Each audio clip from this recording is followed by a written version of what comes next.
محمد اللهم صل على محمد وآل محمد وعجل فرجهم وعلى أهل بيته الطيبين الطاهرين المعصومين أذهب الله عنهم الرجس أهل البيت ويطهرهم تطهيرا اللهم صل على محمد وآل محمد سيما بقية الله في الأراضين أرواحنا والعالمين له الفداء ولعنة الله على أعدائهم أجمعين أما بعد فقد قال امام حسین علیہ السلام بسم اللہ الرحمن الرحیم. امام کا وصیت نامہ ہے جو آپ نے اپنے بھائی محمد حنفیہ کے نام لکھا. آپ فرماتے ہیں انی لم اخرج اشرا ولا بطرا ولا مفسد ولا ظالما انما خرجت لطلب اصلاح فی امت جدی. خواہران محترم اور میرے جوان بچوں،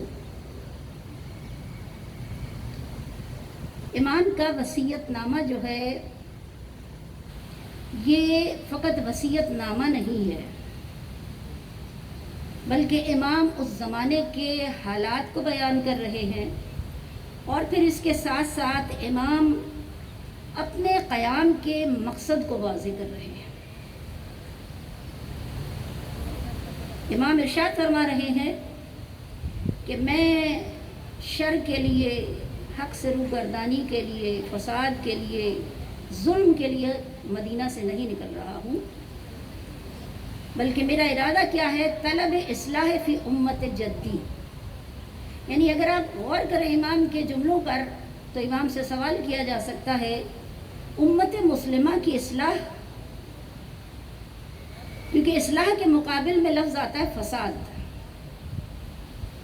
یعنی امام کہنا یہ چاہ رہے ہیں کہ امت مسلمہ میں فساد برپا ہو چکا ہے، اس فساد کو دور کرنے کے لیے، اس کی اصلاح کے لیے میں باہر نکل رہا ہوں. پھر آپ ارشاد فرماتے ہیں وَأُرِيدُ أَنْ أَأْمُرَ بِالْمَعْرُوفِ وَأَنْهَى عَنِ الْمُنْكَرِ. اور دوسرا میرا مقصد جو ہے قیام کا وہ یہ ہے، مدینہ سے نکلنے کا مقصد یہ ہے کہ میرا ارادہ ہے کہ میں امر بالمعروف و نہی عن المنکر کروں. مسلم معاشرے میں امر بالمعروف نہی عن المنکر کرنے کے لیے امام حسین نکل رہے ہیں. درپردہ آپ بیان کر رہے ہیں کہ اب معاشرہ وہ ہو چکا ہے جہاں امر بالمعروف نہیں کیا جا رہا، جہاں نہی عن المنکر نہیں کیا جا رہا. اور آپ جانتے ہیں کہ یہ ایک ایسی چیز ہے، اسلام نے اس چیز کو بیان کیا، تمام فروعیات اپنے مقام پر، لیکن امر بالمعروف اور نہی عن المنکر کی فرض جو ہے وہ ایسی ہے. احادیث رسول موجود ہیں اور تمام مسلم کتابوں میں تمام فرقے اس چیز کو مانتے ہیں کہ جس معاشرے سے امر بالمعروف و نہی عن المنکر نکل جائے وہ معاشرہ فاسد ہو جاتا ہے، اس معاشرے کے راستے محفوظ نہیں رہتے، اس معاشرے میں اجتماعی طور پر فسادات پیدا ہو جاتے ہیں، انسانی جانیں محفوظ نہیں رہتی ہیں، عزتیں محفوظ نہیں رہتی ہیں، نظام مکمل طور پر جو ہے خراب ہو جاتا ہے، یعنی فاسد ہو جاتا ہے. اور یہ ایک ایسی فر ہے اسلام کی کہ جس کے متعلق کہا گیا کہ اگر اس کو انجام نہ دیا جائے، رسول کا فرمان ہے ایسا ہی ہے جیسے کشتی میں بیٹھنے والا اپنے پاؤں کے نیچے سوراخ کرے اور کشتی میں بقیہ افراد اس کو نہ روکیں تو نتیجتاً وہ تو اپنے پاؤں کے نیچے سوراخ کرے گا لیکن ڈوبیں گے سب کے سب. تو یہی چیز ہے کہ امر بالمعروف نہی عن المنکر امام ارشاد فرما رہے ہیں، اور اس کے درپردہ بھی امام ایک معاشرے کی کیفیت بیان کر رہے ہیں کہ کیا ہو رہا ہے معاشرے میں. ایک اور چیز جو امام نے ارشاد فرمائی وہ اسیرا بسیرت جدی، میں اپنے جد کی سیرت کو اجرا کرنا چاہتا ہوں، اس کو دوبارہ سے. یعنی اب کیا؟ یعنی سیرت رسول پہ عمل نہیں ہو رہا، سیرت رسول نہیں رہ گئی ہے. اور سیرت رسول کیا تھی؟ سیرت رسول میں جو آپ نے حجت الوداع پہ بیان کیا تھا کہ کسی کالے کو گورے پر، شاہ کو گدھا پر، مالدار کو غریب پر، فقیر پر کسی طرح کی کوئی فوقیت نہیں ہے، بلکہ اگر عزت ہے تو تقوی کی بنا پر۔ یعنی امام ارشاد فرما رہے ہیں کہ آج تقوی نہیں دیکھا جا رہا، آج جو ہے مالدار کو فضیلت ہے اور غریب جو ہے وہ بیچارہ ہے۔ آج جو ہے وہ سیرت رسول کہ جہاں صحابہ کے درمیان میں بیٹھے ہوئے رسول موجود ہوتے تھے، آنے والا حیران ہوتا تھا کہ یہ کیسا راہبر ہے، کیسا رہنما ہے کہ اپنے غریب جو ہے اور ہر طرح کی قومیت سے تعلق رکھنے والے جو ہے صحابہ کے درمیان میں تشریف فرما ہے، ایک ہی کاسہ آب سے پانی پیا جا رہا ہے، ساتھ بیٹھے ہوئے ہیں ایک ہی فرش پر۔ اور آج یہ عالم ہو گیا، امت کا امام بتانا چاہ رہی ہیں کہ جس کو کوئی مقام مل گیا ہے، جس کو کوئی جو ہے عہدہ مل گیا ہے، کس کے پاس پیسہ آ گیا ہے، وہ دوسرے کو کمتر سمجھتا ہے، یعنی سیرت رسول ختم ہو گئی ہے۔ دوسری چیز جو آپ نے ارشاد فرمائی، ایک اور آپ فرماتے ہیں وہ سیرت علی ابن ابی طالب علیہ السلام۔ سیرت علی علیہ السلام کو اگر ہم دیکھنے کے لیے جائیں تو معلوم ہوتا ہے کہ سیرت علی علیہ السلام آپ کے حکومت کے دوران میں جو اہم ترین چیز سب کے سامنے آئی وہ تھی علی کی عدالت، اور تاریخ میں موجود ہے لوگوں کے جملات، لوگوں کی تحقیقات جس میں وہ کہتے ہیں علی اپنی عدالت کی وجہ سے شہید کر دیے گئے۔ یعنی اب نظام عدل بھی مسلم معاشرے میں نہیں ہے۔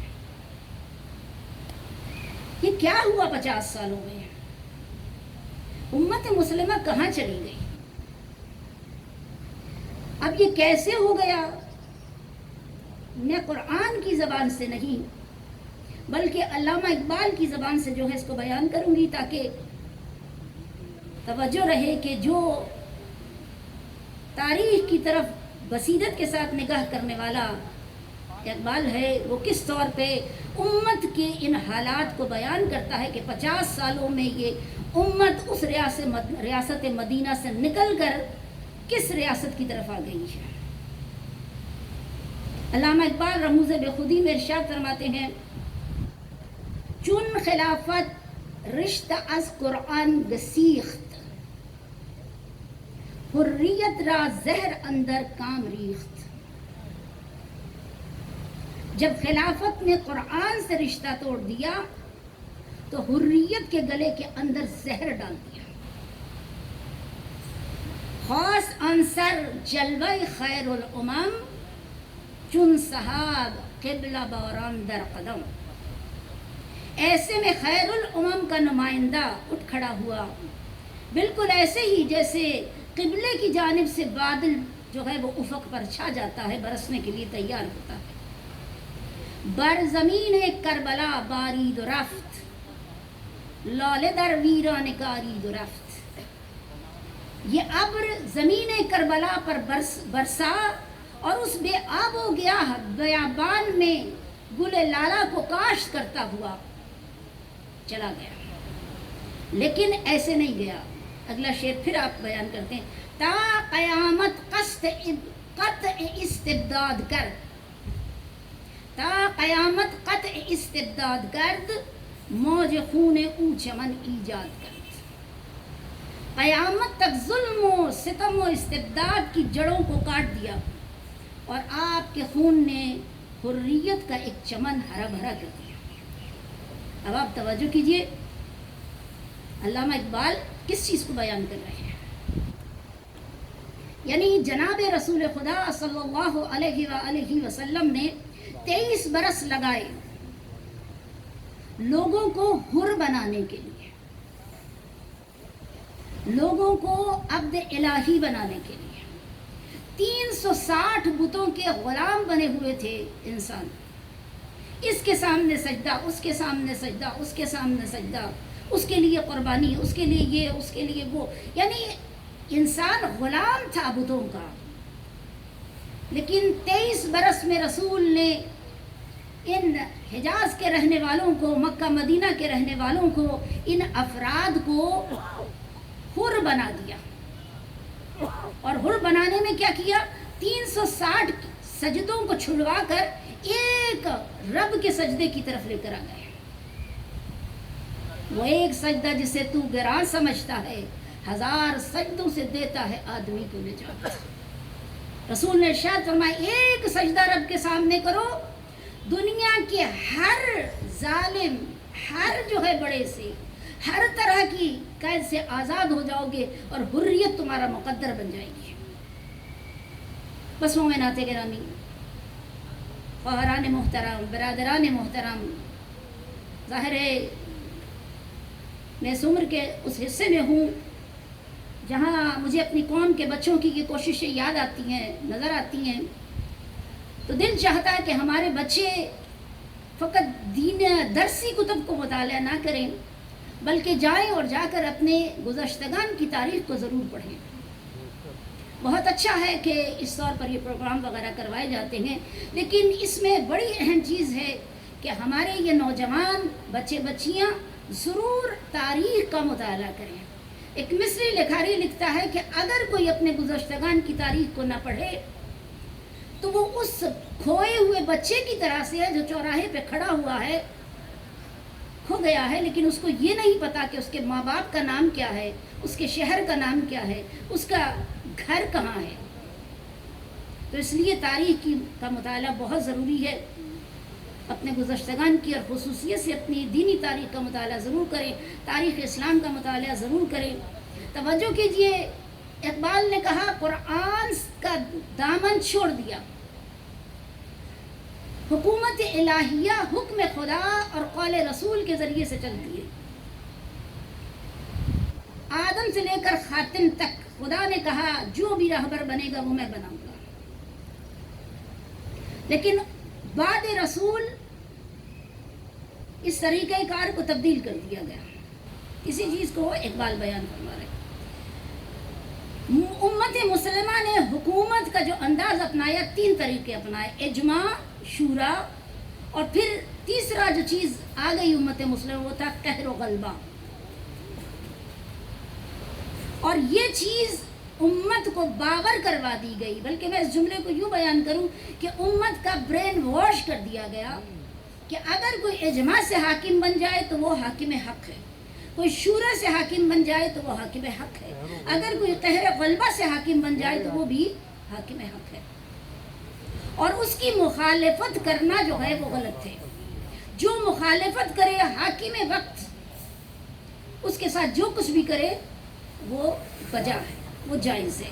یعنی وہ جو مخالفت کرنے والا ہے اگر قتل بھی کر دیا جائے تو وہ ہلاک ہو رہا ہے، وہ شہید نہیں ہو رہا.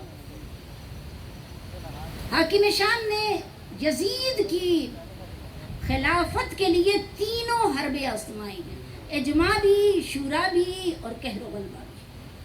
تفصیل میں جانے کا ٹائم نہیں ہے، لیکن بس اتنا کر دوں کہ اس طور پر جو ہے مال خرچ کیا گیا، اس طور پر جو ہے ظلم کیا گیا، اس طور پر بہت سے کارنامے ایسے انجام دیے گئے کہ جس کی بنا پر یزید کو خلیفہ بنانے کی منزل تک لے آیا گیا.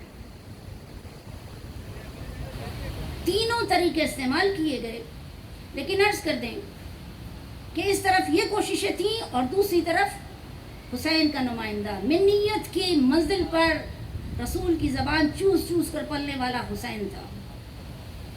رسول دیکھ رہے تھے کہ زمانہ کس طور پہ جا رہا ہے اور کیا ہو رہا ہے. اس بنا پر آپ توجہ کیجئے کہ امام حسین کا یہ قیام جو ہے وہ وجود میں آیا.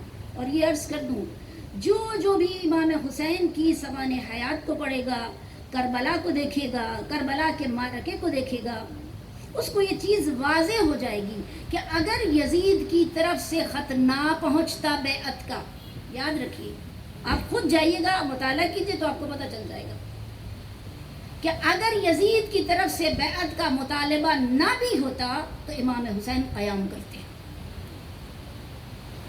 پھر بھی امام حسین قیام کرتے. اب تو ایک بہانہ تاریخ میں نظر آ رہا ہے جی یزید نے بیعت کے لیے خط لکھا تھا، امام نے قیام کیا. نا، اگر بیعت کا خط نہ بھی آتا تب بھی امام حسین قیام کرتے، اس لیے کہ حسین نمائندہ حق ہے. حسین نمائندہ حق ہے، اور اس وقت حسین کے مقابل جو خلافت کے لیے چن لیا گیا ہے اور پوری امت مسلمہ نے کسی طرح کی کوئی اعتراض نہیں کیا، وہ نمائندہ باطل ہے۔ تو امام دفاع ضرور، اس لیے کہ امام جو ہے عدل و عدالت کے چاہنے والے ہیں، اس کے نمائندے ہیں، حق کے نمائندے ہیں۔ بس مومنات گرامی، امام حسین نے قیام کر کے، یہ ایک شخصی قیام نہیں ہے، آپ یہ کہیے کہ کوئی ایک شخصی قیام ہو گیا تھا نا، یعنی یہ حق و باطل کا قیام ہے، جس کو اسی جو اشعار ہم نے علامہ اقبال کے آپ کے سامنے پڑھے ہیں، اس کے شروع میں علامہ اقبال نے ایک جملہ جو ہے ایک شعر کہا ہے، اور اس شعر میں آپ نے ارشاد فرمایا ہے، موسیٰ و فرعون و شبیر و یزید ان دو قوت از حیات آمد پدید، کہ موسیٰ و فرعون یعنی اور شبیر و یزید، آپ نے کہا موسیٰ اور شبیر اور فرعون اور یزید، یعنی یہ حق و باطل کا معرکہ ہے، یہ جب سے دنیا بنی ہے، جب سے حیات پیدا ہوئی ہے اس زمین پر، اس وقت سے یہ معرکہ وجود میں آ گیا ہے۔ تو نہ کہیے کہ کربلا امام حسین اور یزید کی جنگ ہے، نہیں، کربلا میں جو جنگ ہو رہی ہے یہ حق و باطل کی جنگ ہے۔ اور یہ بھی توجہ رہے کہ یہ حق و باطل کی جنگ ابتدا سے شروع ہوئی ہے اور یہ جاری رہے گی۔ بعض اوقات کہا جاتا ہے کہ کیسے ہو سکتا ہے کہ کربلا، آج ہم کہتے ہیں کہ آج کی کربلا یہ ہے، یا کل ارض کربلا کل یوم عاشورا، کیسے ہو سکتا ہے؟ توجہ رہے کہ یہ شخصی جنگ نہیں تھی، حق و باطل کی جنگ تھی۔ اور جب حق و باطل کی بات ہوتی ہے تو تاریخ میں جو واقعہ پیش آتے رہے ہیں وہ واقعہ دوبارہ خود سے جو ہے تکرار نہیں ہوتا۔ توجہ رہے، کبھی بھی کوئی واقعہ آپ کہیے کہ موسیٰ و فرعون کا واقعہ دوبارہ تکرار ہوا،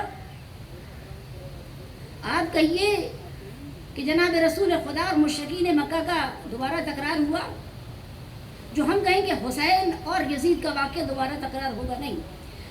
نہ وہ واقعات پورے قرآن میں حق و باطل کے واقعات کی تفصیل موجود ہے، کبھی وہ خود تکرار نہیں ہوتے، بلکہ ہمیشہ شبیہ واقعہ تکرار ہوتا ہے، اور یہ تکرار ہوتا رہے گا جب تک قیامت نہیں ہے، جب تک ظہور امام نہیں ہو جاتا، اس وقت بھی حق و باطل کا قیام ہوگا۔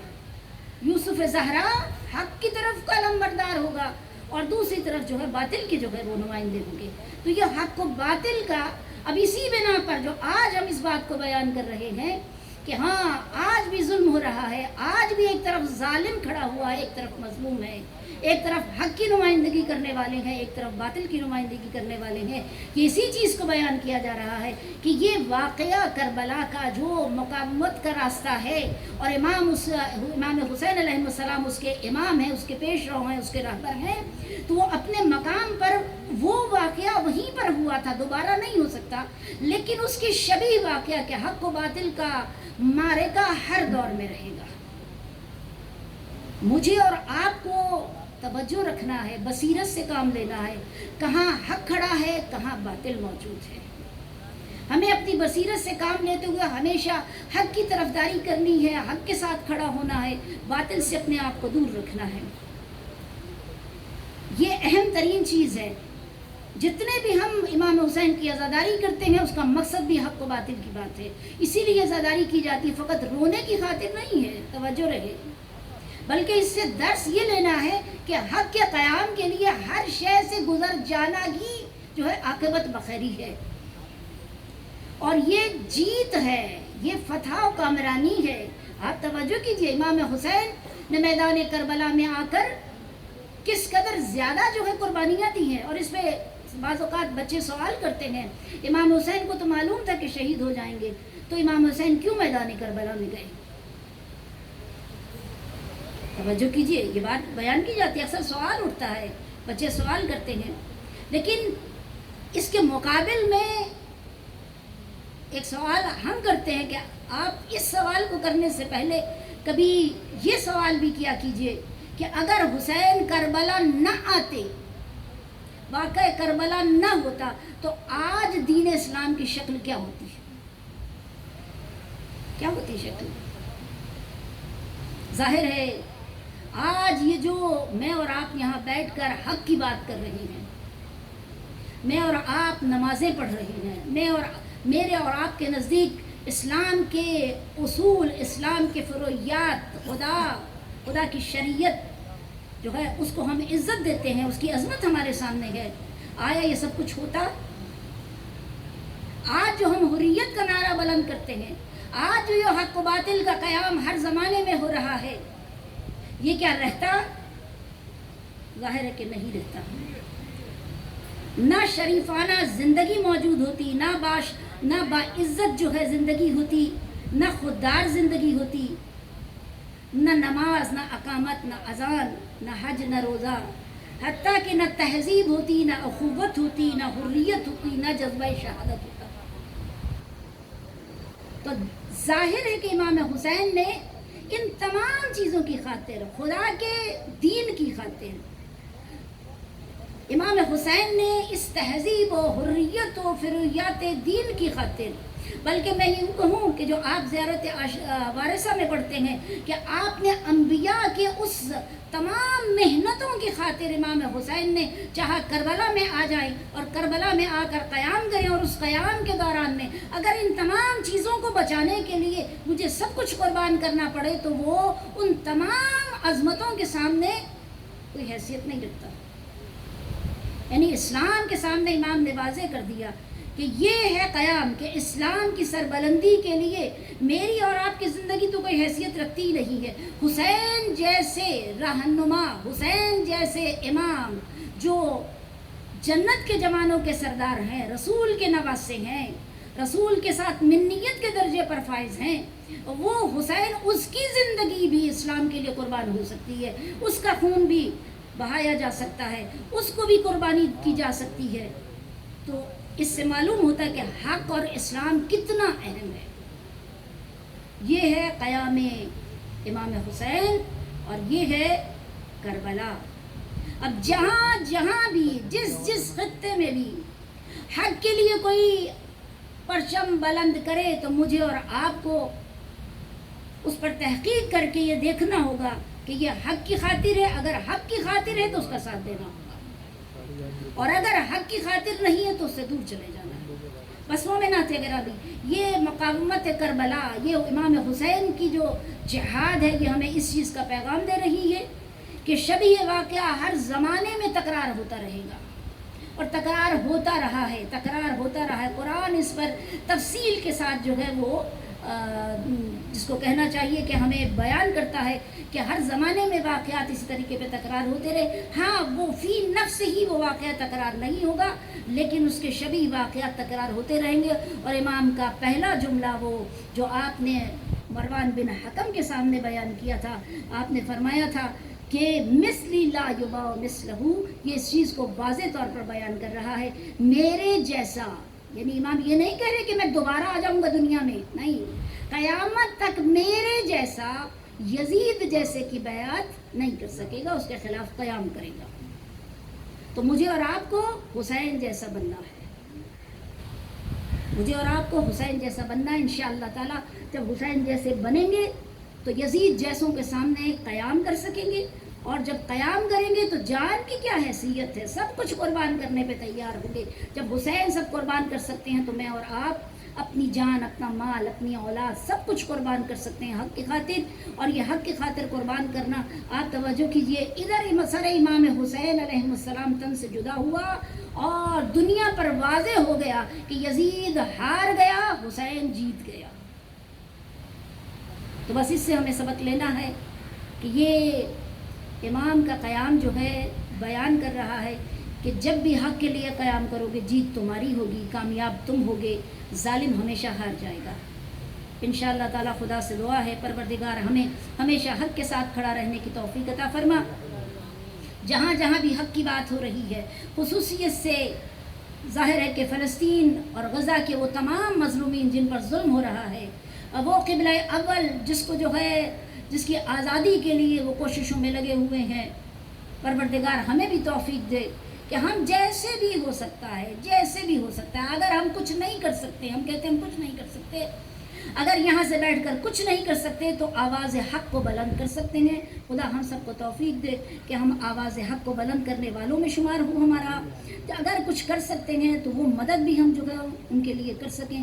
جہاں جہاں بھی حق کی بات ہو، فقط فلسطین کی بات نہیں، جہاں جہاں بھی حق کی بات ہو، کشمیر ہو، بارہ چنار ہو، اور کسی مقام پر جہاں حق کی بات ہو رہی ہو، حق والوں کے ساتھ کھڑے ہوں اور قیام کریں. اور انشاءاللہ تعالیٰ کہ جیت جو ہے حق والوں کی ہے. یہ قرآن کا بھی فیصلہ ہے، یہ دنیا کا بھی فیصلہ ہے، یہ آزاد ذہنوں کا بھی فیصلہ ہے، حریت کا فیصلہ ہے کہ حر اسی کو کہا جاتا ہے جو فقط خدا کے سامنے سر جھکائے اور حق کی خاطر قیام کرے. والسلام علیکم ورحمۃ اللہ وبرکاتہ.